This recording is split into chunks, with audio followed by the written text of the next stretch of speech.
cette main qui apporte la guérison, cette main qui apporte la restauration. Que mon frère et ma sœur, qui est dans la souffrance maintenant, soit visité de la part du Dieu Tout-Puissant au nom de Jésus-Christ, à cause de la croix, à cause de l'œuvre du salut, Seigneur.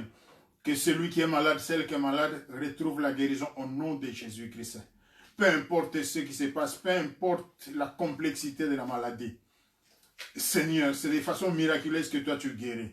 Ta parole, elle suffit et le malade recouvre la santé.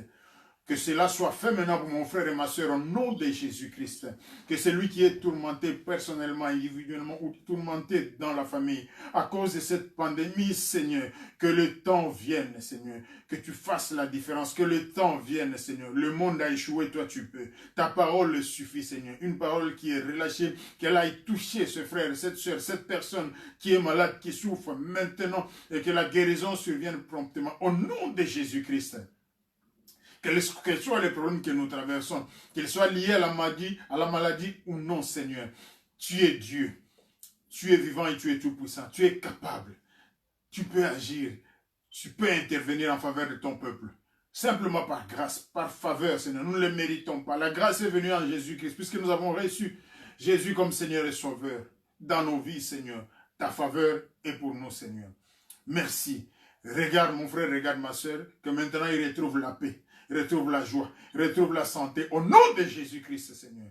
Que tout ce qui est projet de l'ennemi, tout ce qui est du diable, tout ce qui serait manipulé par les ténèbres, utilisé par l'adversaire, tout ce qui est l'objet des ruses de l'ennemi, que cela soit annulé au nom de Jésus-Christ. Que la délivrance soit totale, la guérison soit totale, la libération soit totale pour ton peuple. Au nom de Jésus-Christ. Que toute pensée contraire à ta volonté soit annulée au nom de Jésus-Christ. Que les œuvres de l'ennemi soient rejetées dans les aïeux au nom de Jésus-Christ. Que l'Esprit du Seigneur règne à mettre dans nos cœurs, dans nos vies, dans nos pensées. Merci de préserver ton assemblée, de garder ton peuple. Merci, éparpillé à travers le monde ceux qui te connaissent, Seigneur, qui vivent ta présence. Tu es avec eux, tu es à côté d'eux. Tu les gardes comme la poule, protège ses poussins. Nuit et jour, tu veilles sur eux, toi qui ne sommeille ni dors. Reçois toute la gloire dans le nom précieux de ton Fils, notre Seigneur Sauveur Jésus-Christ. Je viens ainsi de prier. Gloire et louange à toi, Seigneur Jésus-Christ. Amen. Que le Seigneur nous bénisse tous. Et à Jésus soit la gloire au nom de Jésus. Pour ceux qui sont